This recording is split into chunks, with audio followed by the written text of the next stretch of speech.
Hello दोस्तों, आपका अपना चैनल भीष्म अकादमी में स्वागत है। गाइस, जैसा कि हमने भारतेंदु युग के सभी प्रश्नों को एक ही वीडियो में ख़त्म कर चुके हैं, यानी कि हम पढ़ चुके हैं। दोस्तों, ये सभी यूथ कंपटीशन बुक में संकलित हिंदी साहित्य का ये द्विवेदी युग आज हम स्टार्ट करेंगे। और दोस्तों, ये सभी प्रश्न प्रीवियस ईयर प्रश्नों की श्रृंखला है। ये सभी प्रश्न हिंदी साहित्य UGC NET, JRF, UP TGT PGT, Bihar TGT PGT, EMRS TGT PGT, KVS, NVS, D triple SB आदि सभी एग्जामों में पूछे गए हैं।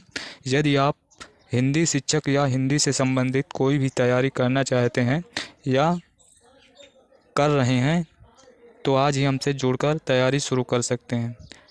दोस्तों, यदि सेशन अच्छा लगे तो लाइक और शेयर ज़रूर कर दिया करें, जिससे हमें मोटिवेशन मिलता है और हम नेक्स्ट सेशन में एक अलग एनर्जी के साथ आपके सामने उपस्थित होते हैं। तो दोस्तों, और यदि चैनल पर नए हैं तो सब्सक्राइब कर ले, जिससे सबसे पहले आपको नोटिफिकेशन मिल सके। तो चलिए, देर किस बात की, सेशन की शुरुआत करते हैं। प्रश्न है, कौन सी रचना श्रीधर पाठक की नहीं है? गंगा उत्तरायण श्रीधर पाठक की नहीं है। विकल्प डी सही। चलिए इसकी व्याख्या देखते हैं। गंगा अवतरण श्रीधर पाठक की रचना नहीं है, ये जगन्नाथ दास रत्नाकर की रचना है। इसका रचनाकाल 1927 ईस्वी। रत्नाकर आधुनिक युग के श्रेष्ठ ब्रज भाषा के कवि थे, जबकि जगत सच्चाई सार, कश्मीर सुषमा तथा भारत गीत, जगत सच्चाई सार, कश्मीर सुषमा, भारत गीत श्रीधर पाठक की रचनाएं हैं। चलिए अगला प्रश्न देखते हैं। प्रश्न है, इनमें से कौन सा कथन सही नहीं है? सॉरी दोस्तों, प्रश्न है 60 नंबर, कौन सा कथन सही है? पढ़ते हैं। चलिए, इतिवृत्तात्मकता द्विवेदी युगीन कविता की विशेषता है, ये सही है। राष्ट्रीय सांस्कृतिक चेतना इस युग की कविता का मुख्य स्वर रहा, ये भी सही। इस प्रकार इसका उत्तर 1 और 2 दोनों सही हैं। विकल्प सी सही है। चलिए व्याख्या देखते हैं। द्विवेदी युग के संबंध में कथन इतिवृत्तात्मकता द्विवेदी युगीन कविता की विशेषता है तथा राष्ट्रीय सांस्कृतिक चेतना इस युग की कविता के मुख्य स्वर रहा है, अतः 1 और 2 दोनों सही हैं। आचार्य महावीर प्रसाद द्विवेदी के प्रसिद्धि के आधार पर द्विवेदी युग नाम पड़ा। द्विवेदी युग की प्रमुख विशेषताएं देख लेते हैं। चलिए, देशभक्ति, अंधविश्वासों तथा रूढ़ियों का विरोध, वर्णन प्रधान कविताएं, मानव प्रेम, प्रकृति चित्रण, खड़ी बोली का परिनिष्ठित रूप, ये सभी द्विवेदी युग की विशेषताएं हैं। चलिए अगला प्रश्न देखते हैं। प्रश्न है, साकेत में राम का चरित्र काव्य के द्वितीय श्रेणी के चरित्रों में परिगणित होने योग्य नहीं बन सका। प्रस्तुत कथन किनका है? प्रस्तुत कथन ये नंद दुलारे वाजपेयी का है। विकल्प सी सही है। विकल्प सी सही। चलिए इसकी व्याख्या देखते हैं। साकेत राम का चरित्र काव्य के द्वितीय श्रेणी के चरित्रों में परिगणित होने योग्य नहीं बन सका। प्रस्तुत कथन नंद दुलारे वाजपेयी का है। अगला फैक्ट है, मैथिली शरण गुप्त द्वारा रचित साकेत का रचनाकाल है 1931 ईस्वी। राम कथा पर ही आधारित है। राम को यहाँ आधुनिक मानव के रूप में प्रस्तुत किया गया। यहाँ राम को आधुनिक मानव के रूप में प्रस्तुत किया गया है। अगला फैक्ट, इस ग्रंथ में उर्मिला प्रधान चरित्र है। उसका नायक लक्ष्मण है। वियोग में उसकी अधीरता और साथ साथ धैर्य प्रमुख वर्ण विषय है। साकेत शब्द मूलतः पाली भाषा का है, जिसका अर्थ है अयोध्या। इसमें 12 सर्ग हैं। साकेत में 12 सर्ग हैं। चलिए अगला प्रश्न देखते हैं। प्रश्न है, अयोध्या सिंह उपाध्याय हरिओंद की कृति प्रिय प्रवास में राधा का परंपरा से एक भिन्न रूप भी है। वो है, राधा को समाज सेविका माना गया है। इसका उत्तर विकल्प सी सही। चलिए व्याख्या देखते हैं। प्रिय प्रवास में राधा परंपरा से एक भिन्न रूप में भी भिन्न है, वो समाज सेविका है। हरिओंद ने 3 प्रबंध काव्य लिखे हैं, जो प्रिय प्रवास 1914 ईस्वी का, पारिजात 1937 ईस्वी का है, वैदेही वनवास 1940 ईस्वी का। प्रिय प्रवास को खड़ी बोली हिंदी का प्रथम महाकाव्य माना जाता है। प्रिय प्रवास का सर्वप्रथम नाम ब्रजांगना विलाप था। ये संपूर्ण काव्य संस्कृत के वर्ण व्रतों पर आधारित है। अगला फैक्ट है, हरिओंद द्वारा ब्रजभाषा में रचित रस कलश, इसका रचनाकाल है 1931 ईस्वी, भी रीत ग्रंथ है। अगला फैक्ट है, डॉक्टर गणपत चंद्र गुप्त ने हरिओंद को आधुनिक काल का सूरदास कहा है। किसने कहा? डॉक्टर गणपत चंद्रगुप्त ने हरिवंश को आधुनिक काल का सूरदास कहा। अगला प्रश्न 63, निम्नलिखित में से मैथिली शरण गुप्त का खंडकाव्य नहीं है। तो इसका उत्तर होगा मैथिली शरण गुप्त का खंडकाव्य नहीं है, पथिक खंडकाव्य नहीं है, ये रामनरेश त्रिपाठी का है, रामनरेश त्रिपाठी का है। विकल्प डी सही है। पथिक खंडकाव्य रामनरेश त्रिपाठी का 1920 ईस्वी का त्रिपाठी द्वारा की गई रचना है। अन्य सभी विकल्प पंचवटी, सिद्धराज, नाहुस, मैथिली शरण गुप्त द्वारा रचित खंडकाव्य है। मैथिली शरण गुप्त ने बांग्ला कवि माइकल मधुसूदन दत्त की रचनाओं का मधुप उपनाम से अनुवाद किया। गुप्त जी ने मार्क्स की पुत्री जैनी पर जैनी नामक काव्य लिखे। जयद्रथ वध, भारत भारती द्वापर, काबा, करबला मैथिली शरण गुप्त के अन्य प्रमुख खंडकाव्य। प्रश्न 64, खड़ी बोली का पहला महाकाव्य माना जाता है। खड़ी बोली का पहला महाकाव्य माना जाता है प्रियप्रवास को माना जाता है। विकल्प ए सही। खड़ी बोली का पहला महाकाव्य अयोध्या सिंह उपाध्याय द्वारा रचित प्रियप्रवास को माना जाता है। इनका जन्म अप्रैल 1865 ईस्वी में आजमगढ़ उत्तर प्रदेश में हुआ। प्रियप्रवास का रचनाकाल है 1914 ईस्वी, वैदेही वनवास 1941 ईस्वी का है, चुभते चौपदे 1924 ईस्वी का, चोखे चौपदे 1932 ईस्वी आदि। इनकी अन्य प्रमुख रचनाएं हैं साकेत महाकाव्य, यशोधरा महाकाव्य है, विष्णुप्रिया खंडकाव्य है, मैथिली शरण गुप्त की ये सभी रचनाएं हैं। साकेत, यशोधरा, विष्णुप्रिया मैथिली शरण गुप्त की रचनाएं हैं। चलिए अगला प्रश्न, जितने श्रम और जितनी सावधानी से ये संपादित हुआ, आज तक हिंदी का और कोई ग्रंथ नहीं हुआ। आचार्य शुक्ल का उक्त कथन किस संपादित रचना के संदर्भ में है? यह है बिहारी रत्नाकर जो कि ये जगन्नाथ दास रत्नाकर की रचना है। बिहारी रत्नाकर के बारे में रामचंद्र शुक्ल ने कहा। विकल्प सी सही। चलिए व्याख्या देखते हैं। ये जगन्नाथ दास रत्नाकर की बिहारी रत्नाकर के बारे में रामचंद्र शुक्ल ने कहा। विनय पत्रिका आप सभी जानते होंगे, ये ब्रज भाषा में लिखित तुलसीदास की रचना है।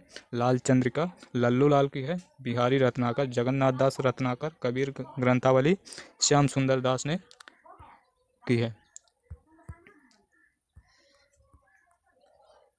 अगला प्रश्न, हिंदी साहित्य में पंडित महावीर प्रसाद द्विवेदी का सदा ऋणी रहेगा।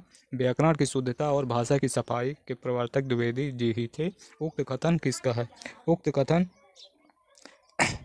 कथन है आचार्य रामचंद्र शुक्ल का, प्रसिद्ध आलोचक आचार्य रामचंद्र शुक्ल। विकल्प बी सही। चलिए इसकी व्याख्या देखते हैं। यह कथन आचार्य रामचंद्र शुक्ल का है। महावीर प्रसाद द्विवेदी की प्रमुख रचनाएं देवी स्तुति शतक 1892 ईस्वी के, नयसत चरित्र चर्चा 1899, नाट्य शास्त्र जो कि ये भरत मुनि का है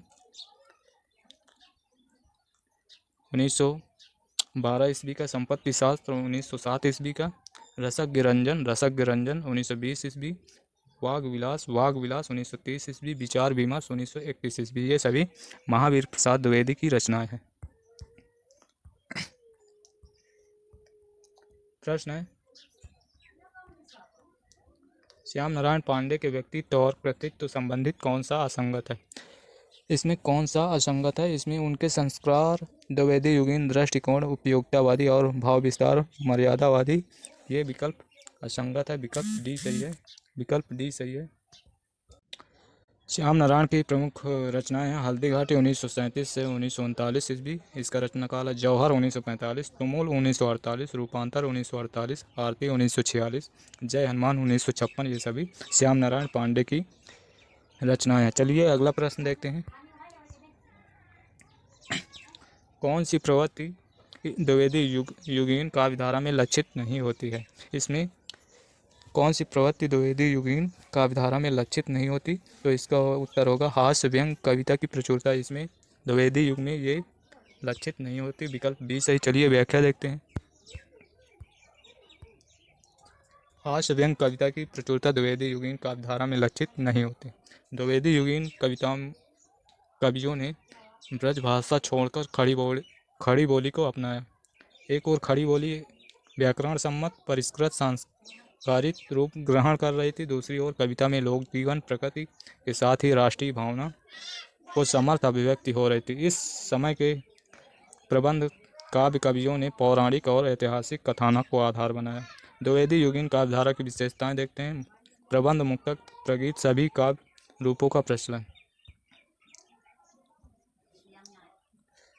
काव्य भाषा के रूप में खड़ी बोली, परिष्कृत, अंधविश्वासों तथा रूढ़ियों का विरोध, आदर्शवादिता और नैतिकता पर बल, मानव प्रेम व प्रकृति चित्रण।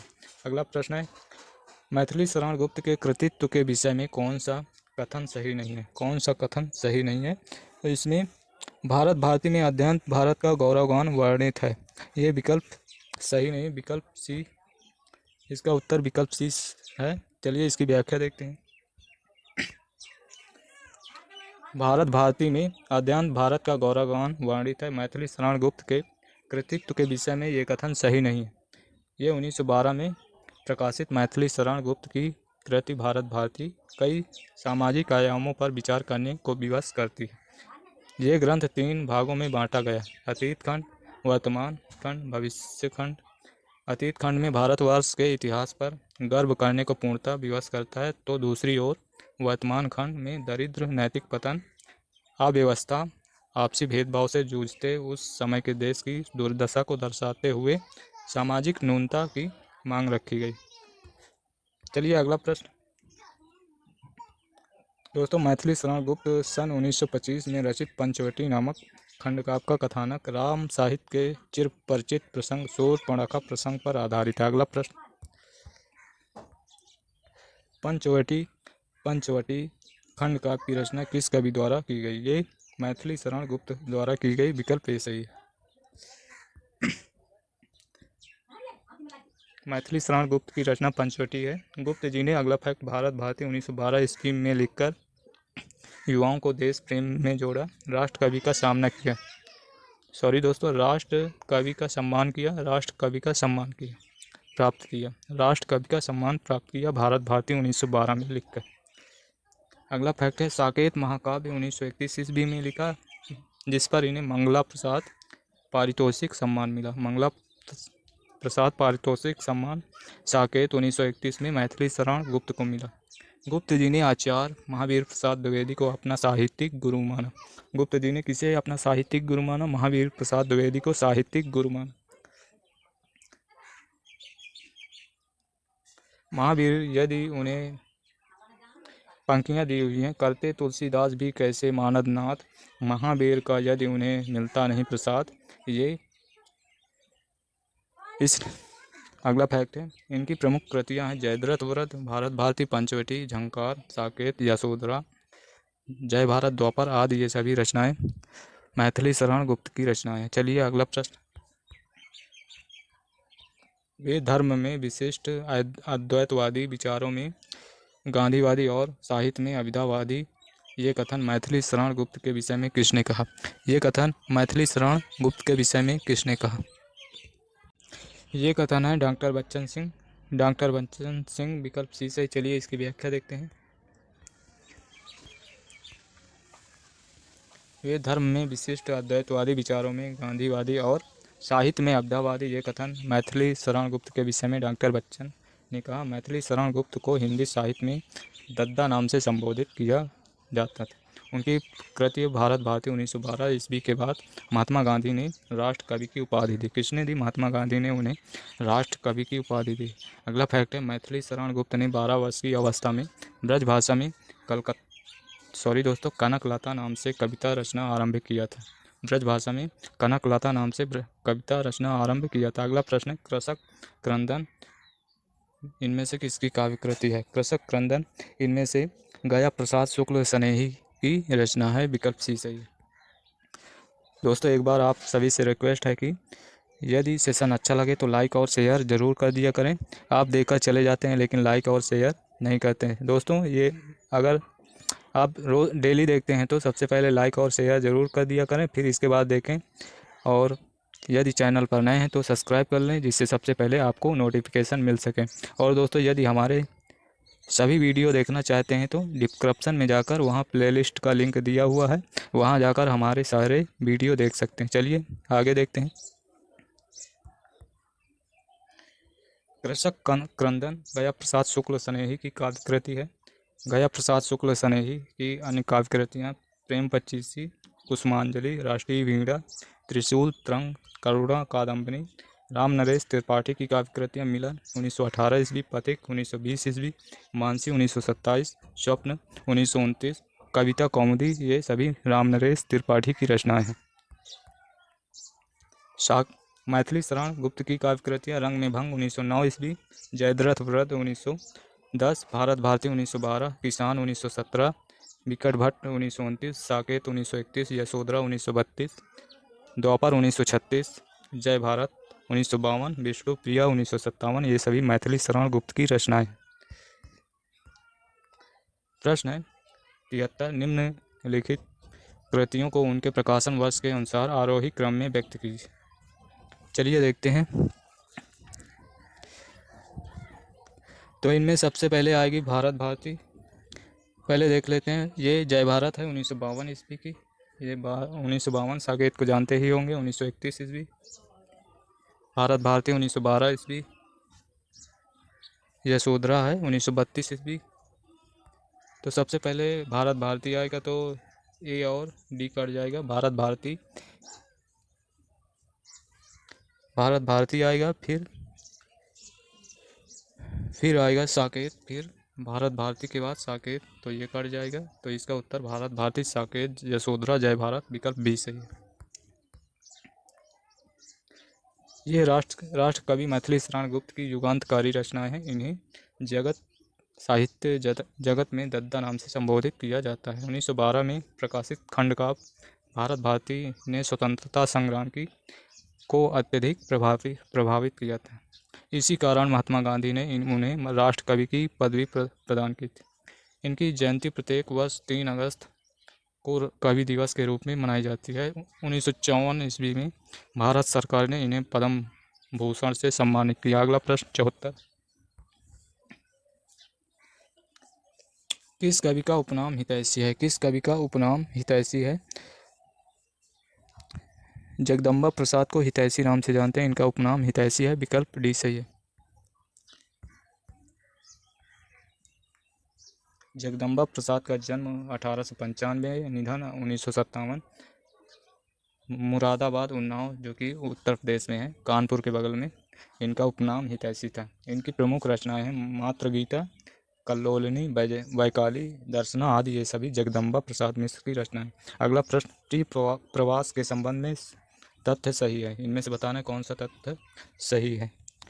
प्री प्रवास के संबंध में, प्री प्रवास खड़ी बोली हिंदी का पहला महाकाव्य है, ये सही है। इसके छंदों में तुकांतता नहीं है, इसके छंदों में तुकांतता नहीं है।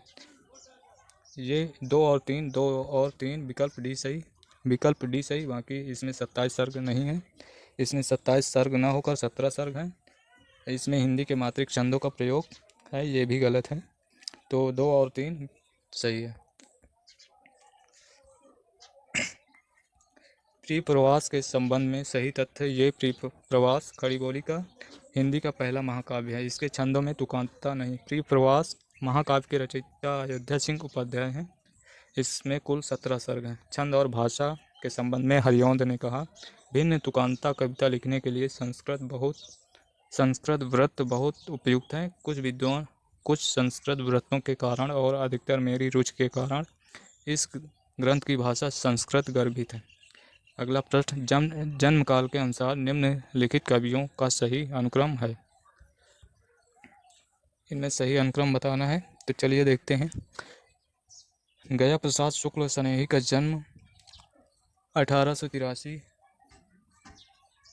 श्रीधर पाठक का जन्म 1858 और राम नरेश त्रिपाठी का जन्म 1889, अयोध्या सिंह उपाध्याय का जन्म 1865। तो इस प्रकार सबसे पहले आएंगे श्रीधर पाठक, फिर उसके बाद अयोध्या सिंह उपाध्याय, फिर गया प्रसाद शुक्ल स्नेही, फिर राम नरेश त्रिपाठी। इसका उत्तर विकल्प ए सही।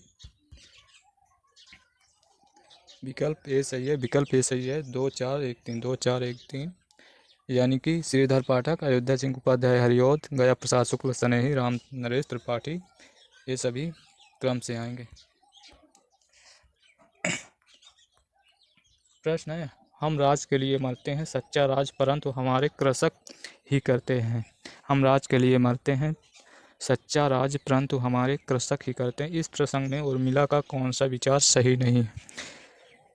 इसमें राज सुख भाग्यशाली लोगों को प्राप्त होता है, ये विचार सही नहीं है। विकल्प डी सही है, विकल्प डी सही। चलिए इसकी व्याख्या देखते हैं। हम राज के लिए मरते हैं, सच्चा राज परंतु हमारे कृषक ही करते हैं। इस प्रसंग में उर्मिला का ये विचार राज सुख भाग्यशाली लोगों को प्राप्त होता है, ये सही नहीं। प्रयुक्त काव्य पंक्ति मैथिली शरण गुप्त द्वारा रचित साकेत, जो कि 1921 ईस्वी का महाकाव्य नवम सर्ग से उद्धृत है। अगला प्रश्न है, आज रात इससे परदेसी चल कीजिए विश्राम यहीं, आज रात इससे परदेसी चल कीजिए विश्राम यहीं, जो कुछ वस्तु कुटी में मेरे ग्रहण संकोच नहीं। प्रस्तुत काव्य पंक्तियों के रचनाकार हैं, प्रस्तुत काव्य पंक्तियों के रचनाकार हैं ये श्रीधर पाठक की पंक्तियां हैं। विकल्प बी सही है, विकल्प बी सही। चलिए इसकी व्याख्या देखते हैं।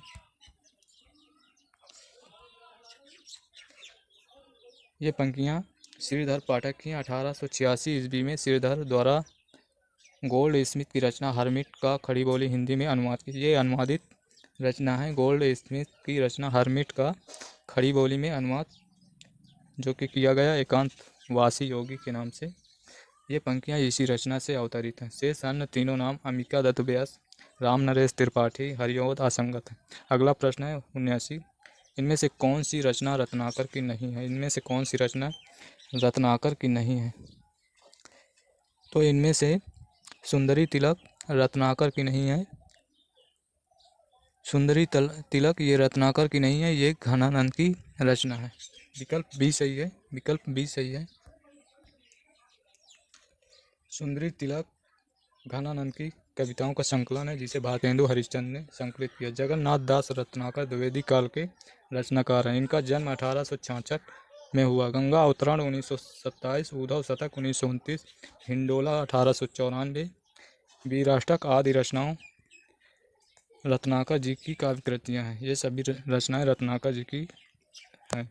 अगला प्रश्न 80, पथिक किसका काव्य संग्रह? पथिक राम नरेश त्रिपाठी का काव्य संग्रह। विकल्प ए सही, विकल्प ए सही है। चलिए इसकी व्याख्या देखते हैं।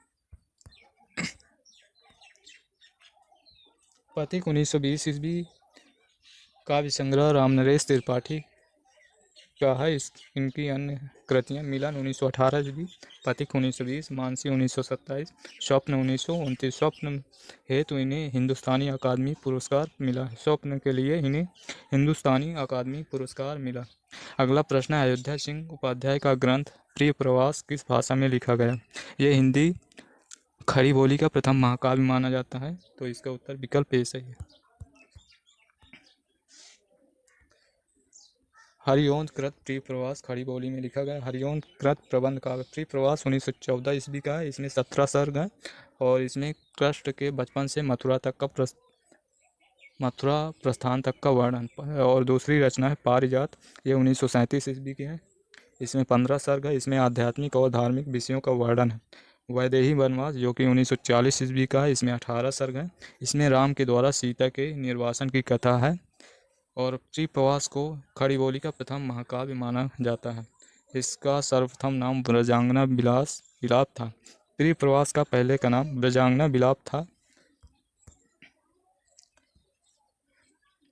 और हरिऔध को गणपत चंद्र गुप्त ने आधुनिक काल का सूरदास कहा है।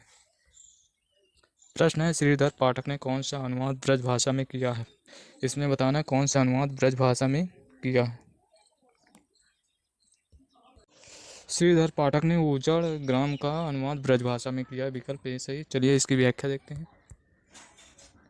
श्रीधर पाठक ने उजड़ ग्राम का अनुवाद ब्रज भाषा में किया। श्रीधर पाठक द्वारा किए गए अनुवाद एकांतवासी जो कि 1886 ईस्वी गोल्ड स्मिथ की रचना हरमिट का खड़ी बोली, एकांतवासी को खड़ी बोली में अनुवाद किया है। ये है गोल्ड स्मिथ की हरमिट का अनुवाद है। उजड़ ग्राम 1889 ईस्वी की गोल्ड स्मिथ के डेजर्टेड विलेज का ब्रजभाषा में।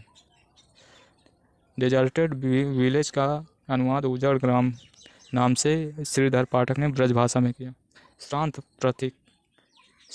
प्रतीक 1902 ईस्वी गॉड स्मिथ के ट्रैवलर का खड़ी बोली में, ये भी खड़ी बोली में केवल उजाड़ ग्राम को ब्रजभाषा में किया था। गौतम बुद्ध की पत्नी उज्ज्वल चरित्र के अंकन के लिए मैथिली शरण गुप्त ने किस ग्रंथ की रचना की है?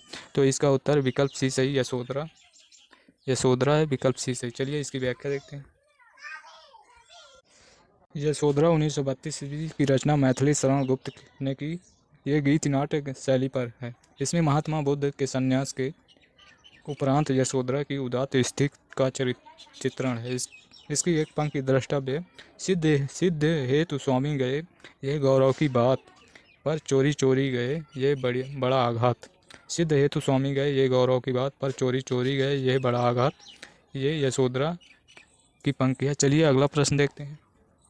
प्रश्न है 84। मनोविनोद भाग 1, 2, 3 किसकी रचना है? मनोविनोद भाग 1, 2, 3 ये श्रीधर पाठक की रचना है, विकल्प सी सही। चलिए इसकी व्याख्या देखते हैं। मनोविनोद 1982 ईस्वी की श्रीधर पाठक की रचना। ये 3 भागों में श्रीधर पाठक ने ब्रजभाषा में रचित एक मौलिक काव्य है। श्रीधर पाठक खड़ी बोली के प्रथम स्वच्छंदतावादी कवि हैं।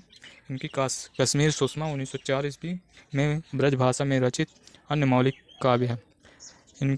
अगला प्रश्न है हल्दी घाटी नामक महाकाव्य के रचयिता। हल्दी घाटी नामक महाकाव्य के रचयिता श्याम नारायण पांडे हैं, विकल्प ए सही है।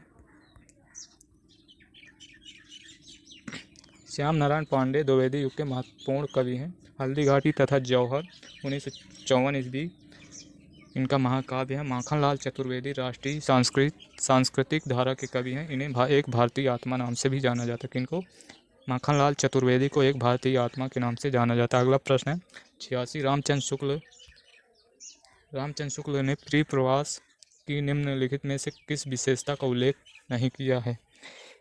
प्रिय प्रवास की कौन सी विशेषता का उल्लेख रामचंद्र शुक्ल ने नहीं किया है? इसका उत्तर, इसकी कथावस्तु एक अच्छे प्रबंध के लिए पर्याप्त है। इसका उत्तर ये रामचंद्र शुक्ल ने नहीं किया, विकल्प बी सही। चलिए इसकी व्याख्या देखते हैं। आचार्य रामचंद्र शुक्ल ने प्रिय प्रवास की विशेषता, इसकी कथावस्तु एक अच्छे प्रबंध के लिए पर्याप्त का उल्लेख नहीं किया। अन्य विकल्प आचार्य रामचंद्र शुक्ल प्रिय प्रवास के संबंध में बताई गई विशेषता। प्रिय प्रवास हरिओंद जी का हिंदी खड़ी बोली का प्रथम महाकाव्य है। अयोध्या सिंह हरिओंद की प्रमुख रचनाएं हैं रसिक रहस्य 1899, प्रेम प्रपंच 1900 ईस्वी, चोखे चौपते 1932, चुभते चौपते 1924, प्रिय प्रवास 1914 ईस्वी का, पदम प्रसून 1925, रस कलश 1932, फूल पत्ते 1935, कल्पलता 1937, मर्म स्पर्श 1956 ईस्वी। ये सभी हरिओंद की रचनाएं हैं। प्रश्न है भालों में रण झंकार अभी, लटकी कटी में तलवार अभी, भोले पर में ललकार अभी, आंखों में है अंगार अभी। प्रज्ञा प्रवाह उद्धृत उपर्युक्त पंक्तियां किस कवि की हैं? और इसका उत्तर बताना। ये पंक्तियां किस कवि की हैं? ये पंक्तियां श्याम नारायण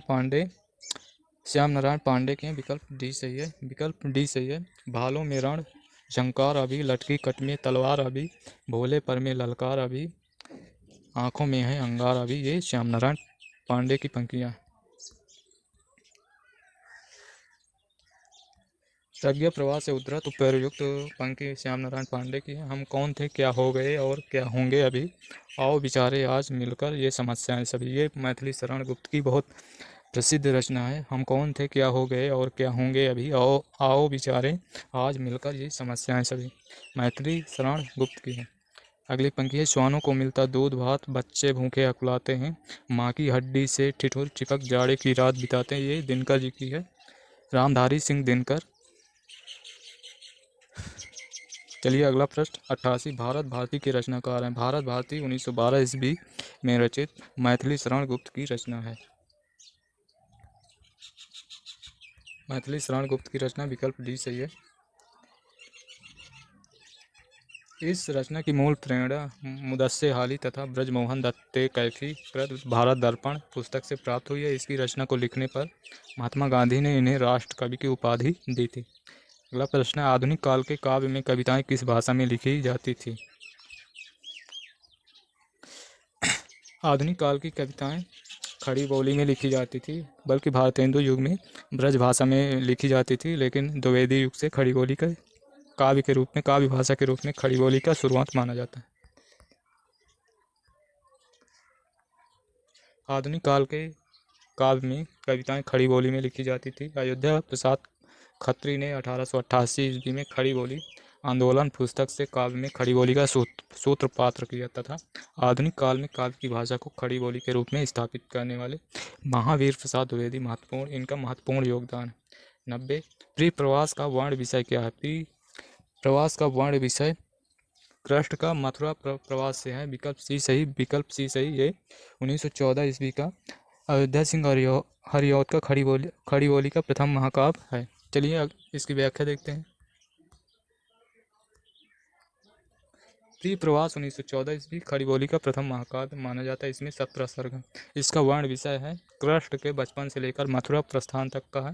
प्री प्रवास अयोध्या सिंह उपाध्याय हरिऔध की कृति है। इन्हें प्री प्रवास पर मंगला प्रसाद पारितोषिक पुरस्कार से सम्मानित किया गया। इन्होंने 3 प्रबंध काव्य लिखे जो प्री प्रवास 1914, पारिजात 1937, वैदेही वनवास 1940। ये तीनों हरिऔध जी के प्रबंध काव्य हैं। अगला प्रश्न 91 भारत भारती के रचयिता, ये 1912 ईस्वी की मैथिली शरण गुप्त की। इसके लिए महात्मा गांधी ने इन्हें राष्ट्रकवि कहा है।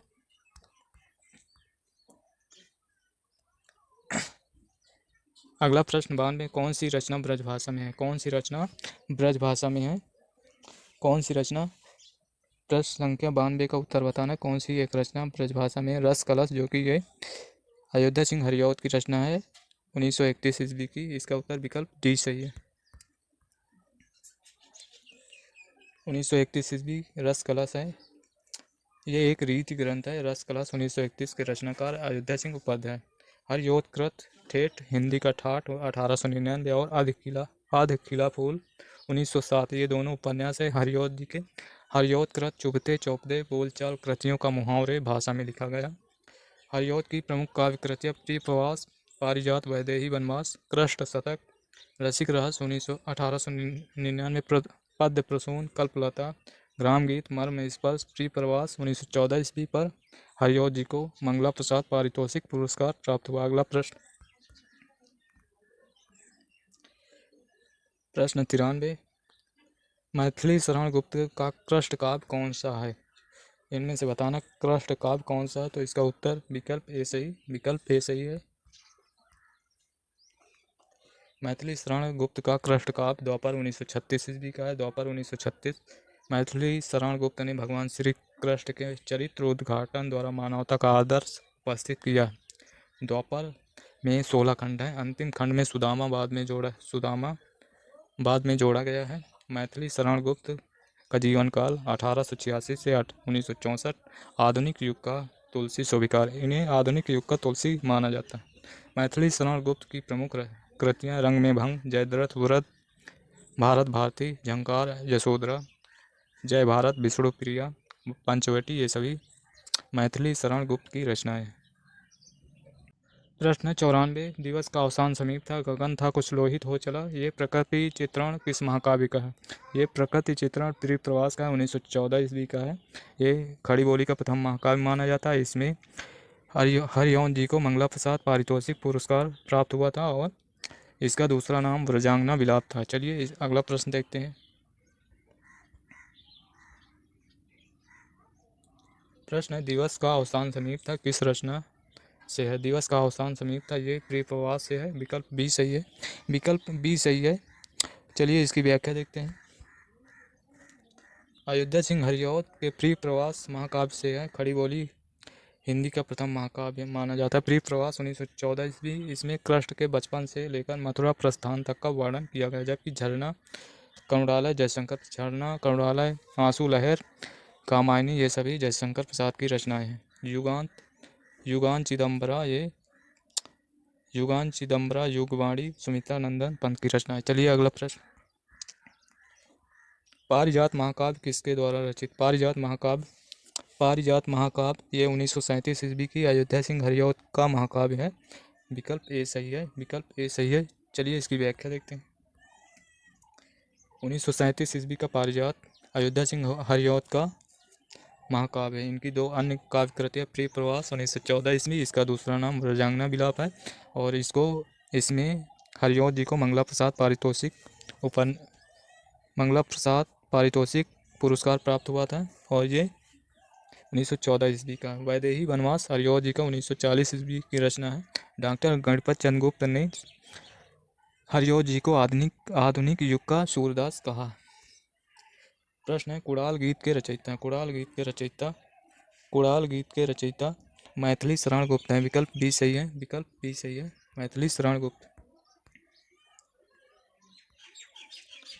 मैथिली शरण गुप्त का खंड काव्य है कुड़ाल। इनके अन्य प्रमुख खंड काव्य जयद्रथ व्रत, भारत भारती 1912 ईस्वी है, जिस पर महात्मा गांधी ने इन्हें राष्ट्र कवि की उपाधि दी थी। पंचवटी, द्वापर, नाहोश, जय भारत, शकुंतला, विष्णु प्रिया, ये सभी मैथिली शरण गुप्त की रचना है। प्रश्न, मैथिली शरण गुप्त के किस ग्रंथ में लक्ष्मण की पत्नी उर्मिला का सुंदर चरित्र वर्णन मिलता है? वो है साकेत 1931 ईस्वी का।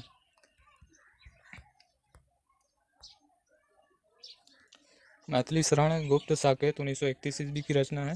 सरस्वती पत्रिका में प्रकाशित महावीर प्रसाद द्विवेदी के लेख कवियों की उर्मिला विषयक उदासीनता से प्रेरणा पाकर की थी। साकेत पाली भाषा का शब्द है।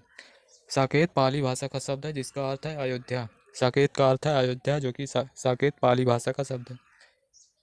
इस ग्रंथ में लक्ष्मण की पत्नी उर्मिला की केंद्रीय भूमिका है। अगला प्रश्न 99, मैथिली शरण गुप्त के साहित्यिक गुरु महावीर प्रसाद द्विवेदी माने जाते हैं। विकल्प सी सही है। सॉरी दोस्तों, मैथिली शरण गुप्त अपना साहित्यिक गुरु आचार्य महावीर प्रसाद द्विवेदी को मानते। गुप्त जी ने साकेत महाकाव्य की रचना 1931 में किया। गुप्त जी को साकेत रचना की मूल प्रेरणा 1908 ईस्वी में सरस्वती पत्रिका में प्रकाशित आचार्य महावीर प्रसाद द्विवेदी के लेख कवियों की उर्मिला विषयक उदासीनता से मिलती है। प्रश्न है 100, मैथिली शरण गुप्त की रचनाओं का सही कालक्रम है। सही कालक्रम देखते हैं। सही कालक्रम रंग में भंग ये है 1909 ईस्वी का। 1909 ईस्वी। भारत भारती 1912। पंचवटी है, पंचवटी 1925, और साकेत 1931 ईस्वी। तो इस प्रकार सबसे पहले रंग में भंग, फिर भारत भारती, फिर पंचवटी, फिर साकेत। विकल्प ए ही सही है, विकल्प ए ही सही है, विकल्प ए सही है। चलिए इसकी व्याख्या एक बार फिर से देख लेते हैं। रंग में भंग 1909, भारत भारती 1912, पंचवटी 1925, साकेत 1931। मैथिली शरण गुप्त की रचनाएं रंग भंग 1909, जयद्रथ व्रत 1910, भारत भारती 1912, किसान 1917, पंचवटी 1925, साकेत 1931, यशोधरा 1932, द्वापर 1936, जय भारत 1952, विष्णु प्रिया 1957 आदि ये सभी मैथिली शरण गुप्त की रचनाएं। दोस्तों आज फिर हमने 50 प्रश्नों को हल किया, द्विवेदी युग से संबंधित हैं। और दोस्तों यदि सेशन अच्छा लगा हो तो लाइक और शेयर ज़रूर करें। और दोस्तों यदि चैनल पर नए हैं तो सब्सक्राइब कर लें, जिससे सबसे पहले आपको नोटिफिकेशन मिल सके। और यदि हमारे सभी वीडियो देखना चाहते हैं तो डिस्क्रिप्शन में जाकर वहाँ लिंक दिया हुआ है, उसमें जाकर आप सभी हमारे वीडियो देख सकते हैं। और बस आज के लिए इतना ही, फिर मिलेंगे नेक्स्ट सेशन में। धन्यवाद। जय हिंद, जय भारत, वंदे मातरम।